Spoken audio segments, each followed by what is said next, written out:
Hello, ladies and gents. Good afternoon, good evening, good morning, from depending on wherever you're joining from. This is Sollu Kaburz podcast number 12, and we're going to talk about mental health. And the guest is like everybody else, is a special guest. The reason why he is special is because I wanted to talk about mental health the moment I heard about Sushant Singh Rajput's death. The Bollywood actor, and like everybody else, it is very sad that we had to wake ourselves up to talk about mental health after a tragedy. But I am guilty of that, so I woke up at that moment and I thought I have to bring up a mental health expert to talk about this. And a lot of my friends suggested that they suggested their own contacts, but there is only one person I want to talk about mental health. Of all the people in the world, I knew exactly who I want to talk to. I want to talk to Mr. Omar Bazza right here, joining with us. And I am a big fan of his thoughts and his take and how he simplifies the complexities of mental health in to make it accessible for people like me. And I have waited literally 2 months to join and do this podcast with Mr. Omar Baza, and he was kind enough to give me some time to do this, sir. It is an absolute pleasure and an honor, and I cannot describe how delighted I am to have you here. Thank you so much for having me. It's really nice to be here too. A little background about yourself, sir. So you are a mental health expert, a therapist. You work in Toronto. Can you just tell me a little bit about yourself, please?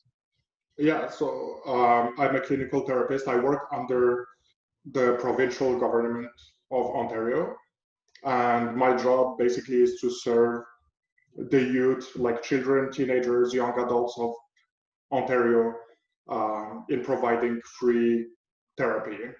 So for those who have barriers in terms of affordability and things like that. Right. And you have been in this field for how many years? So I started my career in June of 2017. So it's a little more than 3 years now. Right.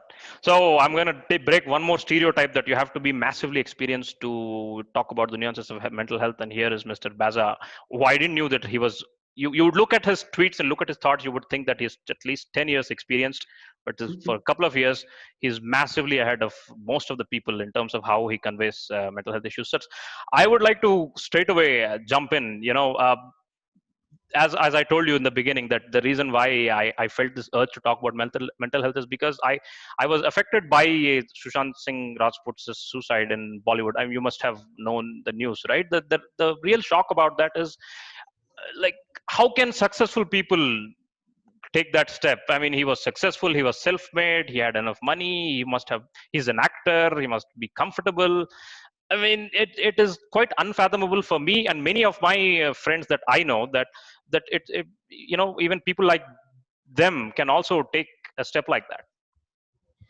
Yeah, absolutely. And we tend to think of celebrities and people that we look up to, that they're invincible or cannot really suffer from mental health. But if there is something that we should all know, is that we can all be impacted by it. It doesn't matter, how old we are, our socioeconomic level, race, religion. It doesn't matter at all. We can all be impacted by that. Right.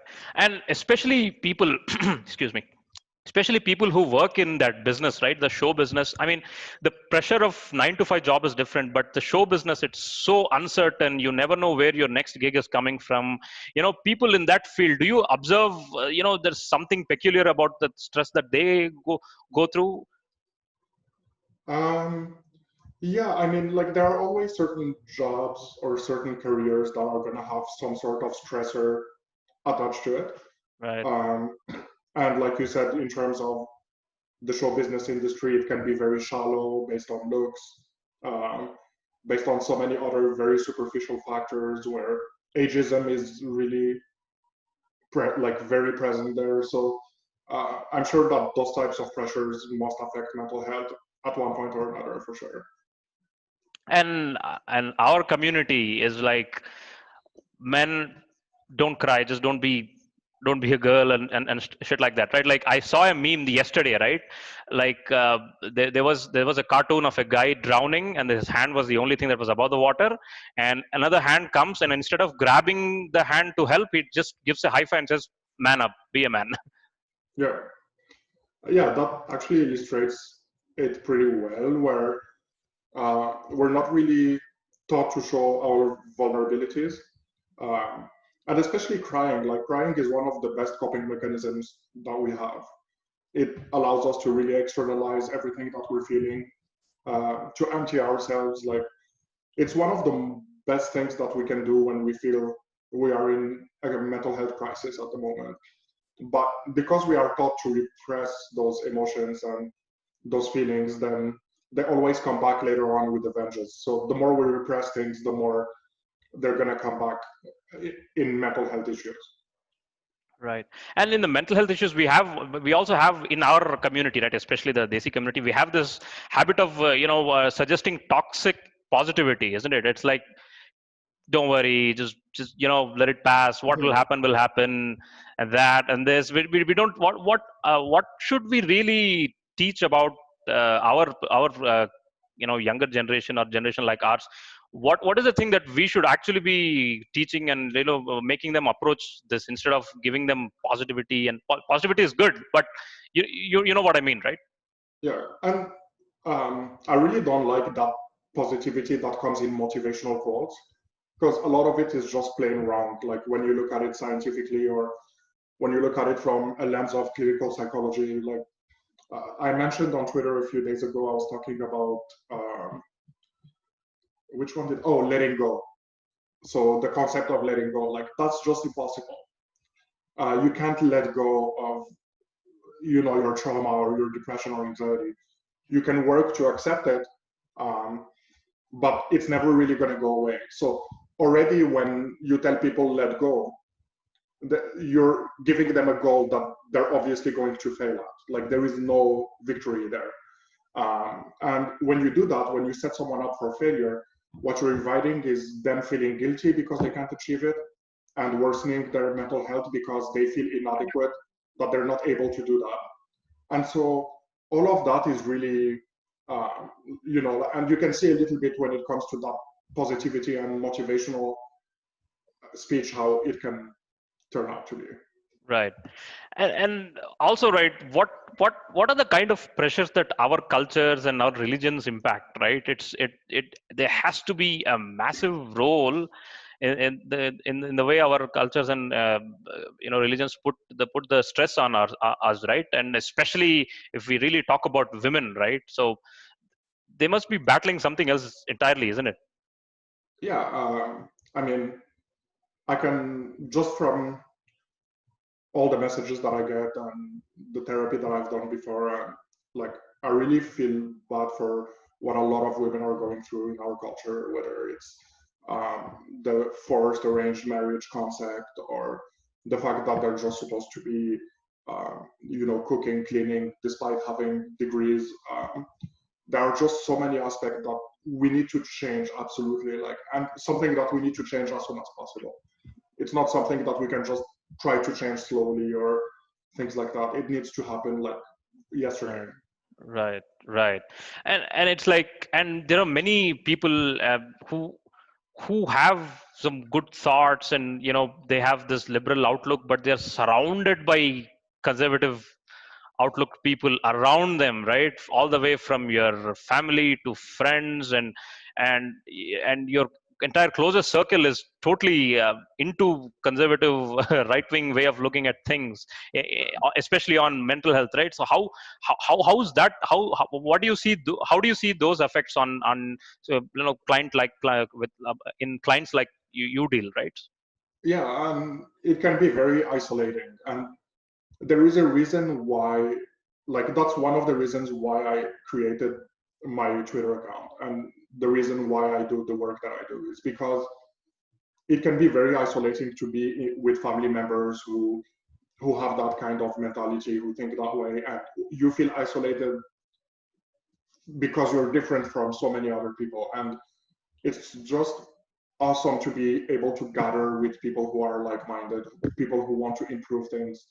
And so having that social media, not necessarily just me, but like feminist account, like, and many other accounts that gather these people around and create those communities that allow them to express themselves and be themselves alongside other people. And that can really be helpful even when it comes to their mental health. Right, right. And you said you created Twitter account for that. And how do you deal with the slack that you get on Twitter account by many people? I was just going through the number of trolls. I mean, as a mental health therapist, you must have some thick skin, isn't it? Yeah, sometimes I do, sometimes I don't. There are times when, of course, it's going to affect you. Like, let's say I've already worked 12 hours and, I'm about to open my DMs to offer support or things like that. And then I see something like that, like it can impact me also. Right. And sometimes I'm very vocal about it. Sometimes I make fun of them. Maybe I shouldn't, but it's something that I do sometimes. But again, yeah, like when it comes to social media, at one point or another, you're gonna have to face that. And when you look at, for example, feminist accounts again, or um, LGBTQ plus activist accounts, the amount of trolling that they get, like what I have, is nothing Right. compared to it. So those are the true like brave heroes that I look up to when it comes to how to deal with that.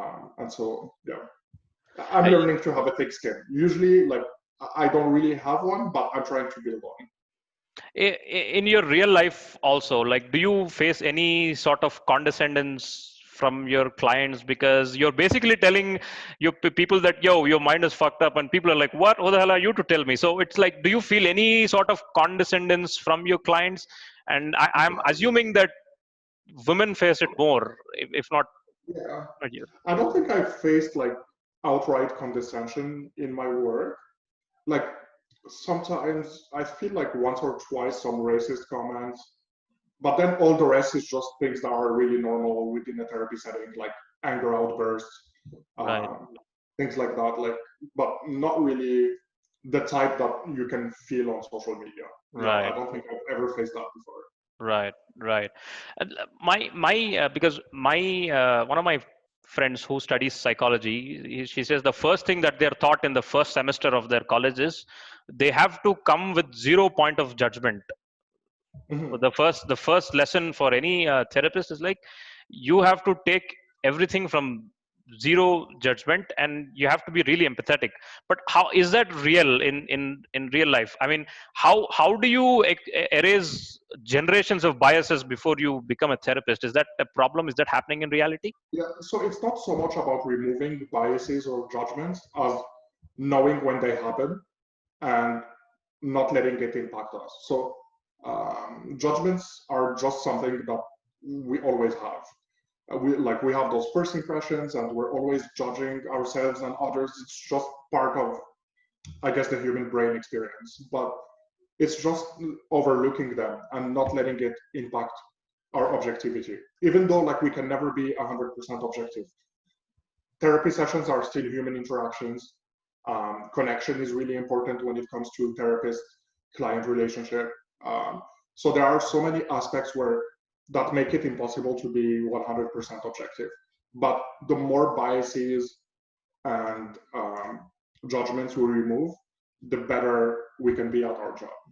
Right, right. And one more thing I wanted to ask is, like, in our Desi community, right? So whenever we ask someone to, like, let's go to a mental health expert and convert, the first thing they do is they get offended. Like, you really think I'm bad? You really think my mind is fucked up?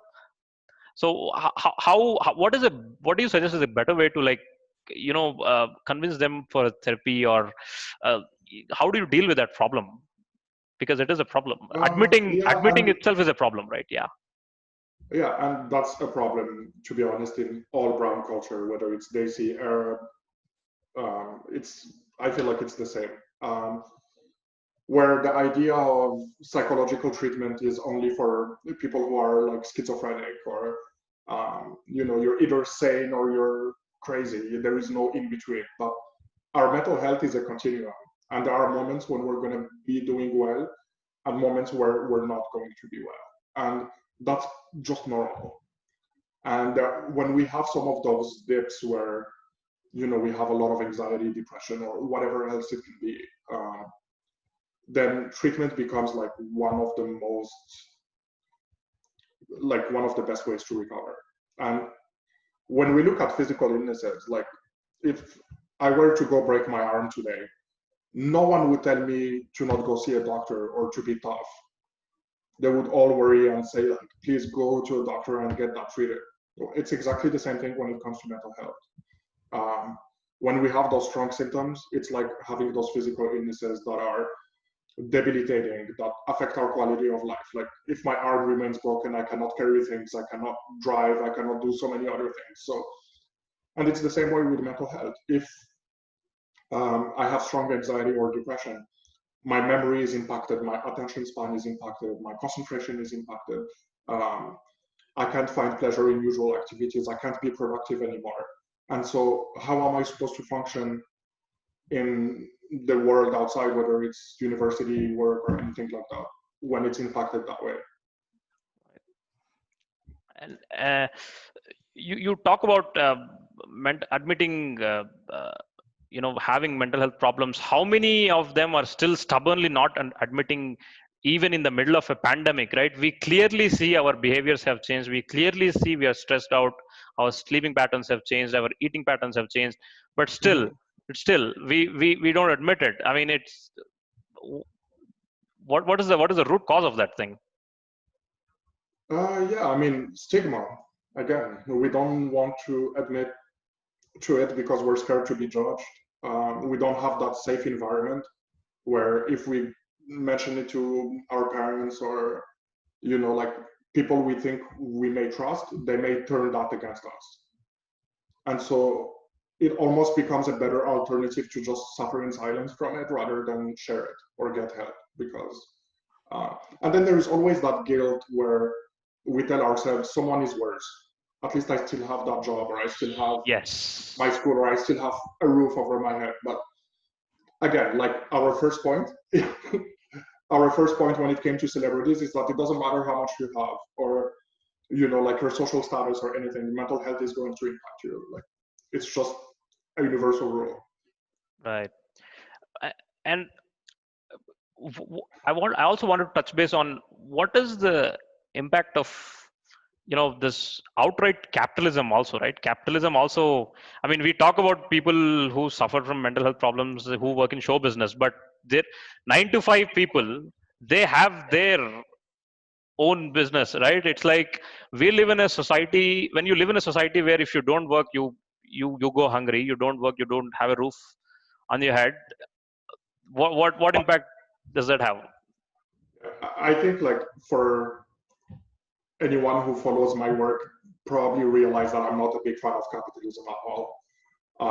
And we can't really be, when we're a mental health advocate and we see the destruction that capitalism has on us, like on humans, right? Whether it's exploitation, profit over human life, the fact that you're discarded if you're not feeling productive, you can be fired or not hired again, you can lose your benefits, healthcare and all that. And capitalism is just, to be honest, it's something that we need to evolve past. That, like, it's not really the solution for the future. It's not the solution to raise, happy, mental health aware generations, because as long as there is that pressure to put a job or, a salary over anything else, then our mental health is going to suffer, unfortunately. I think that's exactly why we are affected in this pandemic, right? Despite having a job, despite having a roof, despite having food on table. I mean, I feel more fatigued working from home than I would feel going to office, right? Because because the situation is so dicey and our lives are at so much pressure right now that I'm taking more time to pay attention to something that I would usually do in 15 minutes. I'm taking it and I'm taking an hour. I'm easily being distracted. I hope I don't hope, but I think this is the case with many people. Mhm. Yeah, and again, the pandemic is just, it's surreal, isn't it? Like the whole world in a lockdown. So many people lost their jobs. Many people who are abused, like survivors of abuse, will have to stay with their abusers 24/7. Uh, like it has really shifted things in, and I think we're still in the middle of it. Like we don't realize the whole extent of everything that's happening. And I think with time, after we've gone through this and we look back, we're gonna realize how traumatic of an experience it is. And like how resilient we had to be just to get through everything that's happening right now. Because you know, to be honest, props to everyone, because going through this and continuing to work or continuing to deal with your abusive families or partners is just super resilient. Right.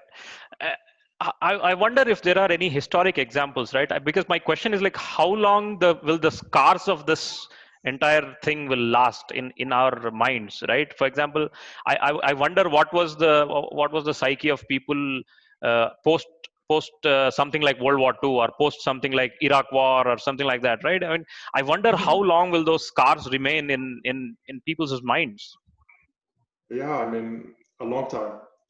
So, for example, India was colonized by Great Britain up until, 40, after World War II. right, Morocco, my home country, was until 1963, I believe, or something like that. right, And we still feel that trauma of colonization today, in the way we're raised, in the way we see ourselves. Like, if we look at, for example, just skin whitening products, or the fact that we worship light skin, that's a product of colonization, where white yes. people were seen as superior, and like the more we looked like them, the more privileges we had. And it's hard to predict how long the trauma from the COVID-19 is going to last. Right. But if we look at the financial impact, family loss, um, you know civil unrest that is still going on in many countries, I would say that it will take a few generations, maybe. Right. And it's like you mentioned the civil unrest, right? I was speaking to a guy who, an Afro-American motivational speaker, on my third or fourth episode of my podcast, and he said, like, yes, he was talking about George Floyd protests and the Black Lives Matter movement, right? Yeah. It is a beautiful movement, and it is huge, and it is great. But he said one of the reasons why it became huge is because it happened in the middle of a pandemic, when people are stuck at home, and they don't have the freedom to go out. And then they see this video of this guy getting kneeled and killed by an officer. It hit them harder than it would have hit on a normal day, and that is the reason why so many people came out. I mean, it made sense to me. What do you think of it? Yeah, I think like those factors definitely play a role. Like, I think that the fact that we're in a pandemic, that we've been locked down for so long, Losing um, jobs. yeah, losing jobs, the fact that at one point or another, like we get, like there is that trigger that says we're done. Yep. Like I'm done. I've gone through so much bullshit for so long. Like, and then we have, that choice: fight or flee. Like flee from our problems, flee from, like, and so many people chose to fight those systems that continue to oppress so many like minorities, those systems that, and we saw that in India too, with like all those protests that were happening over Right. the Citizenship Act and all that. Like, there are a certain point where people have just have enough of those injustices and want to take a stand. Right. You speak of systems, right? Like, we look at healthcare systems around the world, and obviously many countries around the world offer free healthcare, right? Is mental health services included in that? What kind of priorities is mental health getting around the world in the healthcare systems around the world? Too little, unfortunately. You know, I would say that pretty much all systems fail at mental health. Um, so, and I very much include the one that I work for, which is like, to be honest, much better than most, because we still have free therapy for like a lot of populations and all that. But we still need to do more. Right.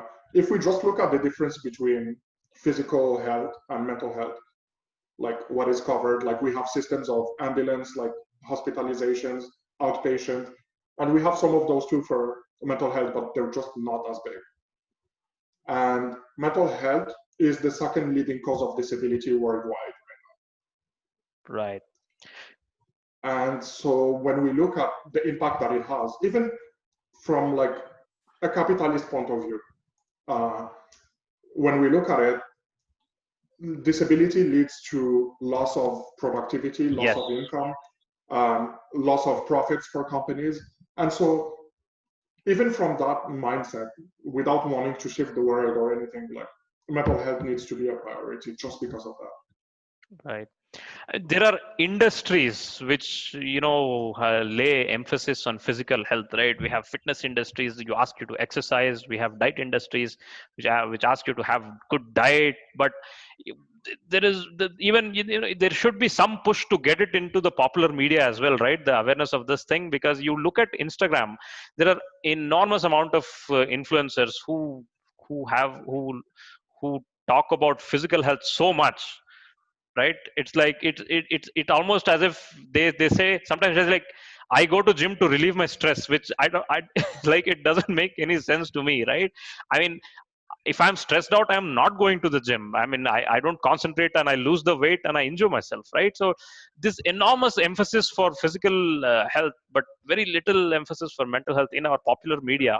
Where do you think the change in that will come from? How can we Yeah, do that? and so there is that aspect that you mentioned, of that there isn't enough awareness and enough people who talk about it. But at the same time, like some of the people who choose to do that, or some of the influencers who choose to do that, are perhaps very misinformed and do it in a way that's not helpful at all. Right. And so there was that story a few weeks back, of an influencer wanting to charge money for counseling, Wow. even though like they're Really? not. Yeah, and so a lot of people see counseling as this, or therapy as this, thing that all of us can somehow do. But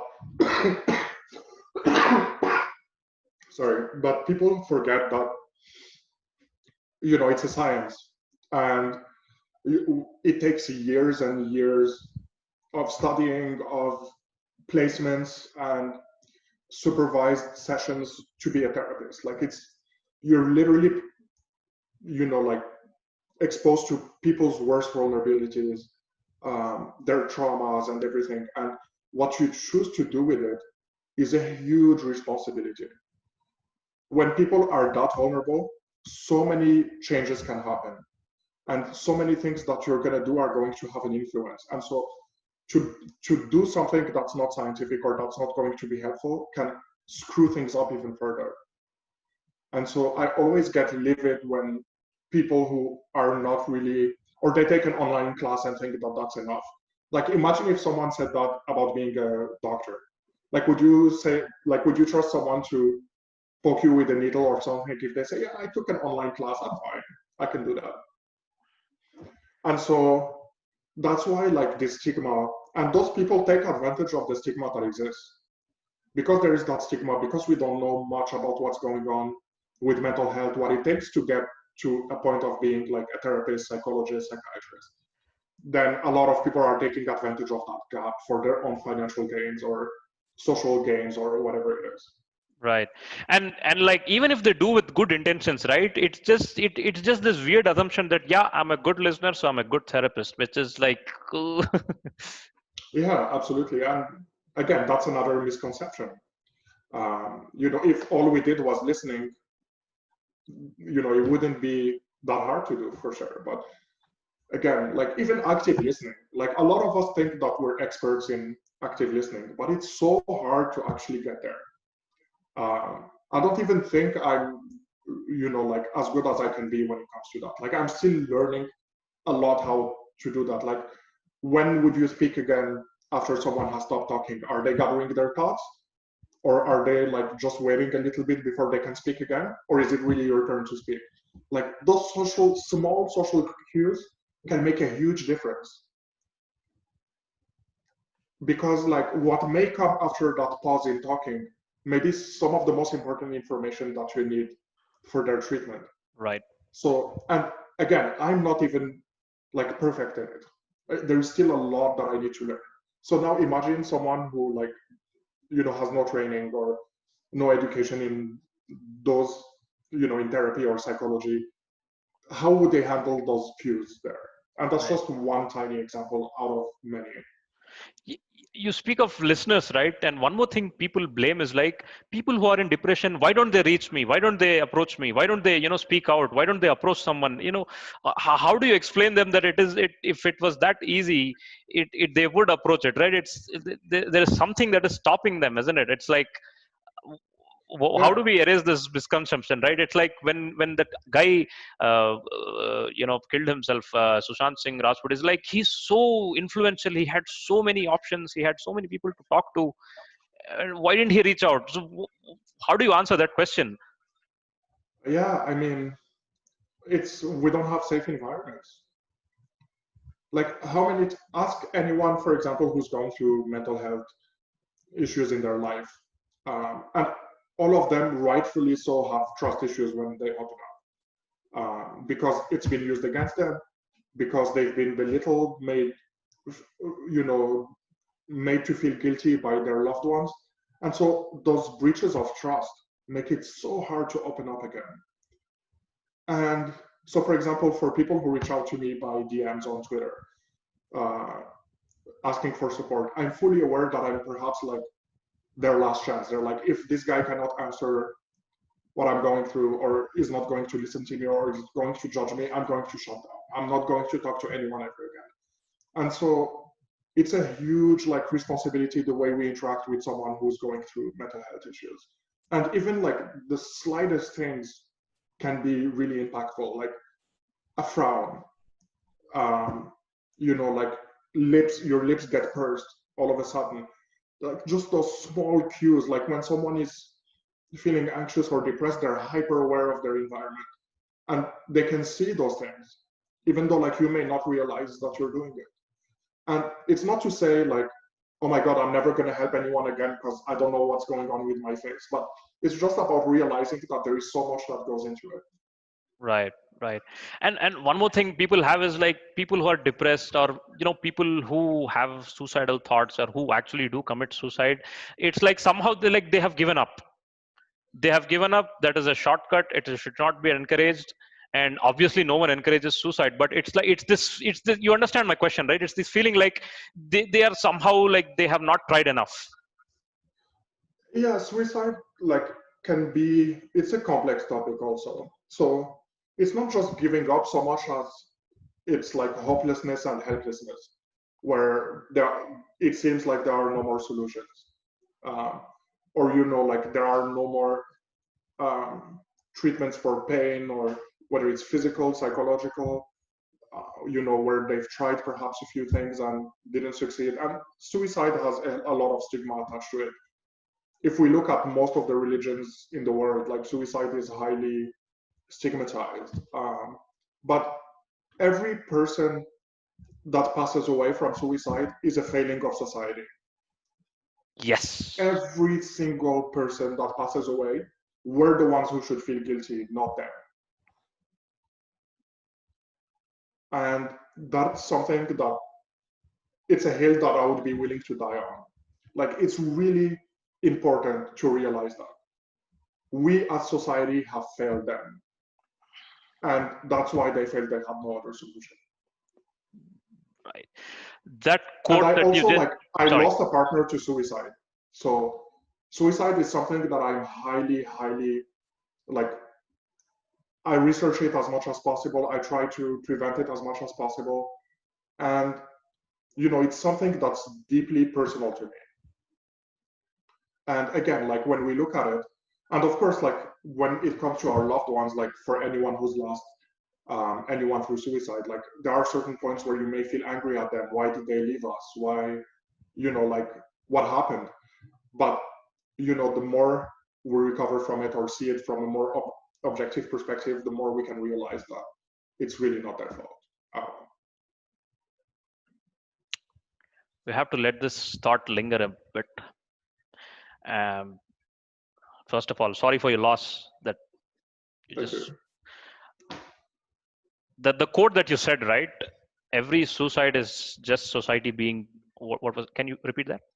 Yeah, it's a failure of society. Every suicide is a failure of society. I think that should be a wallpaper on in every family home. It's like it makes so much sense. It does.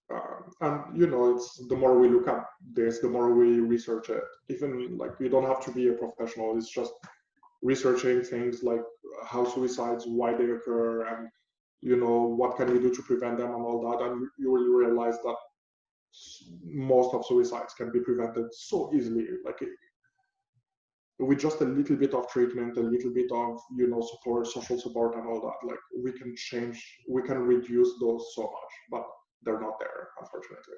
Right.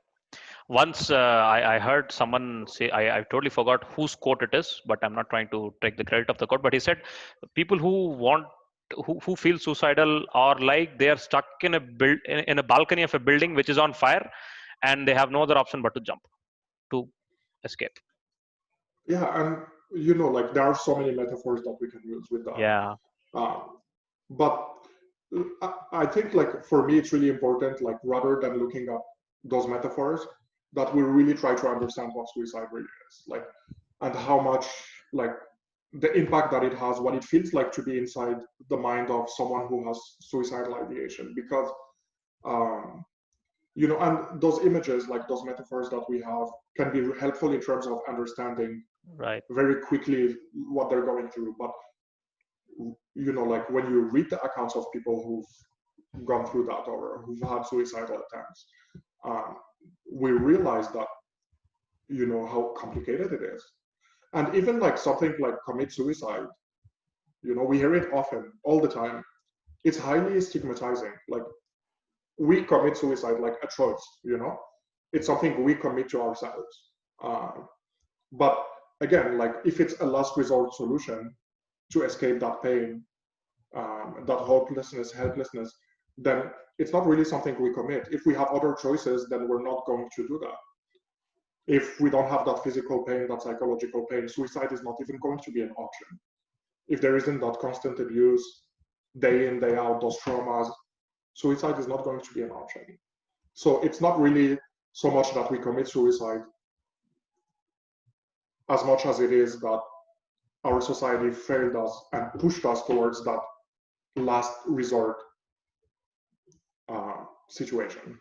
Right. I think this particular topic alone deserves at least a couple of hours of podcast. Right. I think this 10-20 minutes that we spent speaking on this doesn't do justice to it. But yeah, absolutely. I mean, there's so much in there. Yeah. We'll never know enough, to be honest. Like there is just so much that we still need to learn about and still need to Right. research when it comes to those. Yeah. And one more thing I want to point out is like you had this point about people in depression and how their thoughts keep coming and haunt them, right? You use the example of pink elephant. Yeah. Can you please explain to our viewers what you're trying to say over there? Because that's a very beautiful example, but I would totally screw up explaining what you were trying to say. So basically, most people who come to therapy or who ask for support through DMs is, how do I get rid of these thoughts or these emotions? And we cannot get rid of things. Our brains just don't work that way. And so the pink elephant is an exercise that I give pretty much all my clients at one point or another, where it's like, okay, for the next minute, I forbid you to think about pink elephants, whether it's the word, images, anything. And so for the next minute, I want you to tap your knee each time that you have that thought come through your mind or that image. And no one so far has not been able to think about it at all for that minute. And that shows that like our brains don't play by those rules where think about that, don't think about that. Right. So accepting the thoughts that we have, no matter how scary they are, no matter how how they make us feel, and trying to remove the emotional triggers is what's most important, because we can never get rid of our thoughts. And thoughts also, like, we have millions of them a day. Like, no kidding, like, we have millions of them a day. Just you and I, since we started this together, like, we've had between each of us tens of thousands of thoughts Yes. that some of them we were aware of, others we're not really aware of. But that's just the nature of the way our brain works. Right. So we are almost at the end. I think we are almost at the end of this. Can you please give some short, quick answers on the couple of things that really hit me hard, like home, when I saw your tweets? Right. Number one thing is procrastination. Mhm. How it is not really an attribute of my laziness, but more of some internal issue in my mind. Right. So can you please explain a little bit about that Yeah, in as again, briefly like, as you can? yeah, okay. So procrastination is basically a product of mental exhaustion. And so the more we do certain things, the more we push ourselves past the limits, the more we're likely to procrastinate because our brain is just exhausted. This brain especially. And one more thing is procrastination and what was the other thing? Oh god, what was the other thing? Procrastination and one more thing that, oh my god, it just crossed my mind. I'm so sorry. But It's okay. sir, there are so many wonderful thoughts that you list out on your Twitter account, and each one of those topics deserves its own podcast. And I'm not sure if you'll get an opportunity to do it with someone else, or with me maybe. But I think I have a feeling that I would invite you more often than not to elaborate on certain things that you might come up with in the future, right? So but so far it's been a great chat. I totally enjoyed it. It opened my mind, and I'm an average guy, and a lot of my listeners are mostly people who are at this base level of mental health awareness. But it's a great pleasure talking to you, sir. Can you please tell about your social media presence? Yeah, so my only social media presence where I'm really there is through Twitter. And um, so it's divided into a few things, the work that I do on there. Threads where I explain certain concepts of mental health, like procrastination was a thread. Um, I did one on eating disorders a few days ago. And then there is the AMA part, which I do every weekend for a few hours, where people can send me messages on DMs with what they're going through, and I can offer some support or some resources whenever I can.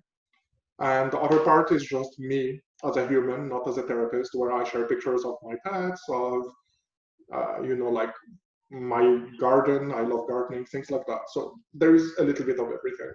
Right. Great.